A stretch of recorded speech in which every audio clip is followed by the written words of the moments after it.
Hello! I've already been talking for 10 minutes because I'm a geeky wearables and I'm not going to show you what's inside. Watch that video.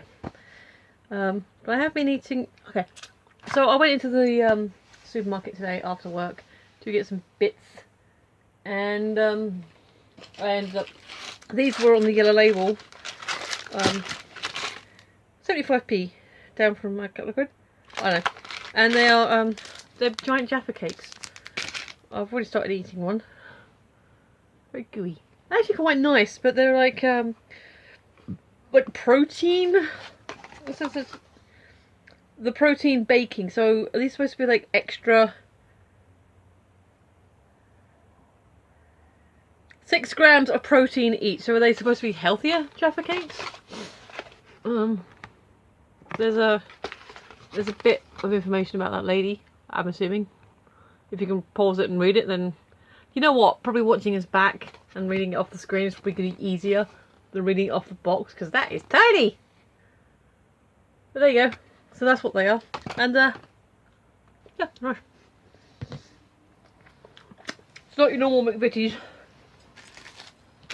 You know, it's weird. And feel free to comment and say something about this. Excuse me. Generally speaking, in terms of my chocolate and consumption enjoyment, I'm a Cadbury girl all the way. I do like Galaxy bars now and again, just as a sort of treat. And obviously, yeah, if you get me a box of Thorntons or, you know, Guian chocolates or whatever, I won't say no. I won't say no. But generally speaking, it's Cadbury. Except when it comes to Jaffa cakes. When it comes to Jaffa cakes, McVitie's are the only ones that worth it. You know, I'm not saying that the Cadbury Jaffa cakes are bad. I'm just saying I prefer the actual proper McVitie's Jaffa cakes. Feel free to comment and give me your opinions on that, because I don't know if is that a contentious part? Am I creating controversy where there isn't? I don't know. I don't have controversy, so it's, you know, the closest I've ever come to controversy is like, I believe in free healthcare because I live in England and I can believe in free healthcare. And I showed the video to my friend and she's like, where it was like 5 minutes talking about, you know, free health and everything, and then 1 minute talking about gun control, she went on a couple of paragraph rant about the gun part. I'm like, okay, it's cool. I asked your opinion. There you go. Still friends. We did agree that there needs to be proper discourse without everyone shouting at each other, because that's not helping anyone. Less shouty discourse and try and fix the problems. But anyway, I try not to get too political on here. Although I'm not sure why, because it is my vlog series and it's not like anyone's actually watching it anyway. So I guess I don't try to get political because I do try and maintain a policy of, if I don't fully understand the situation, I try not to comment on it. And that's not saying I don't have opinions when I, you know, if I'm in conversation with someone, if there's a dialogue going, then yeah, of course I'll express an opinion, and and I've always said I'm happy, I like being proven wrong because it usually means I've learned something. I just realised I'm still wearing my outside glasses. Excuse me. Yes, I have, there we are. I have 2 pairs of glasses, and these ones, they're just as nice. But these are the ones that actually got the sunglasses. Oh, that needs washing. These are the ones that got the sunglasses on them, so I try and keep them just for outside because it's been bloody hot. Very, very bright. Now I've shown you my new hat. I cannot show you my new hat because I'm not wearing any trousers. I'm wearing underwear, don't worry. See, do this without flashing the camera.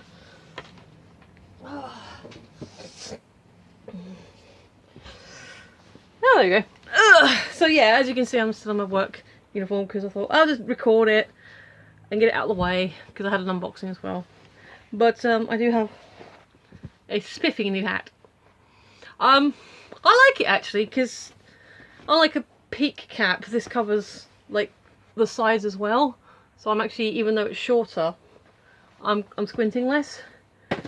So there you go. That's me in a hat.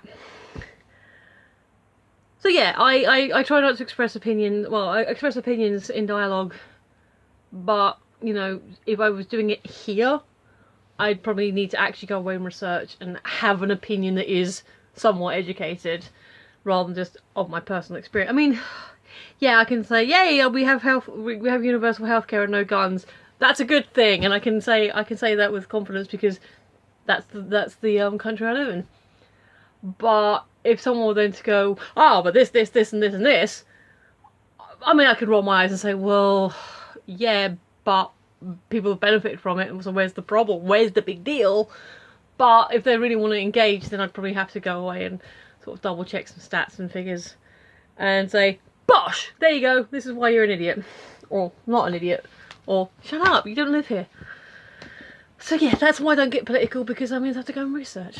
And who can be bothered? You know, like I said, if something's occurring and I actually have feel like I should say something, then I probably will. But I like keeping it loose and silly and chatty, and shut up, Homer. But that's what we're supposed to be here for. Shall we do it? I don't know what that was about. Oh, okay. In answer to the question, yesterday's alone question, what's your favourite activity to do with people? People or persons? Because if it's persons, then if it's people, then family barbecues are fun.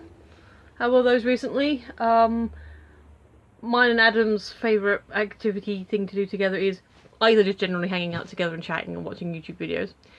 The finale of Lateral's been up for ages. I can see it on my YouTube channel, but I've been watching it with Adam, so I can't watch it. I have to wait for him. And obviously we go to the cinema a lot.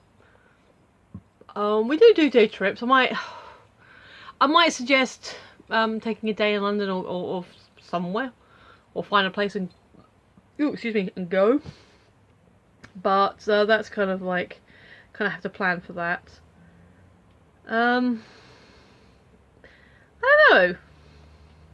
I'm not really a party person, like previously discussed in the introvert extrovert video. I don't tend to gravitate towards group activities very often, and only having one best friend is going to make it easier.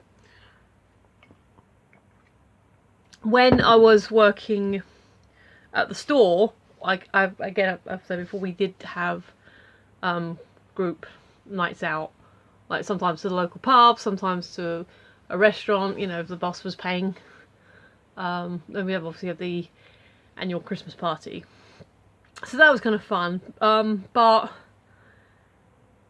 so yes, actually, if it's a group of people that I'm sort of established with, that I know them, either obviously family members or close work colleagues, then yeah, that would be okay. I mean, I've got my regular colleagues that I work with, who've been working all week.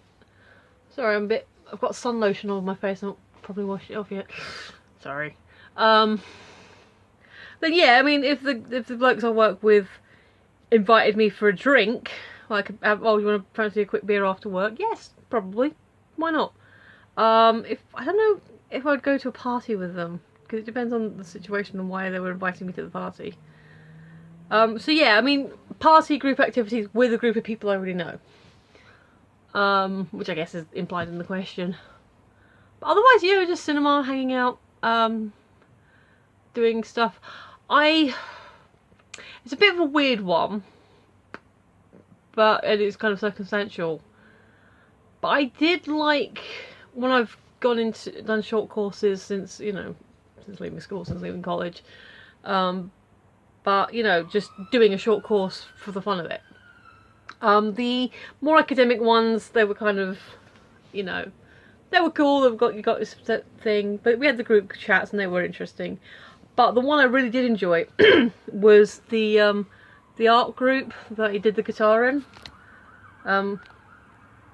Because yeah, we used to meet up at the museum under the church, just over there, and the teacher, the group leader. Well, I don't know if she necessarily would have called herself a teacher, but she was the leader. We would have a little bit of group chat at the beginning, and she'd sort of say, okay, well here's what I had in mind for a thing for you guys to do today, like give us an idea or a prompt for a project, and we'd sort of do that.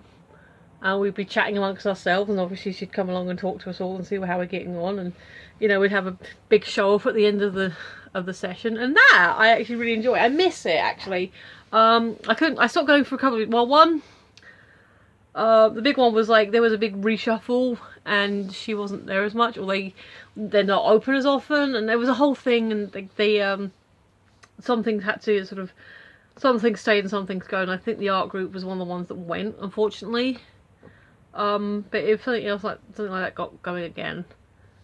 Yeah, so I like being creative with other people when there's the opportunity to be creative with other people, because there was a lot of really cool energy in that room. I was like one of the youngest people there. A lot of them were retired teachers, interestingly. And there wasn't the youngest person there. There was another girl who was really nice. I see her occasionally still in town. But yeah, there were some awesome old ladies in that group, and like one of them, I wish I could remember her name. Sounds bad, doesn't it? But yeah, she's who I want to be when I grow up. She's awesome. So yeah, I guess, you know, cinema, hanging out, partying with people I know, and being creative. They're fun things to do with other people. And as I said, if it's other person, specific persons, then watching telly. Alright, still haven't got my piece of paper. Like, share, comment, subscribe, bell. Because why not? I don't know, I've stopped saying it because I didn't think it was making a difference. But, well, saying it isn't going to hurt either. So, all the stuff. So ring the bells and all that fun stuff. And again, thank you for watching. I appreciate it. If you're my viewer, then you are awesome and I love you. And if you're new, you're definitely awesome and I like you. We'll see how we get on. But yeah, okay, anyway, so yeah, thanks for watching. I've been Michelle, you've been listening, and I will see you tomorrow. Bye!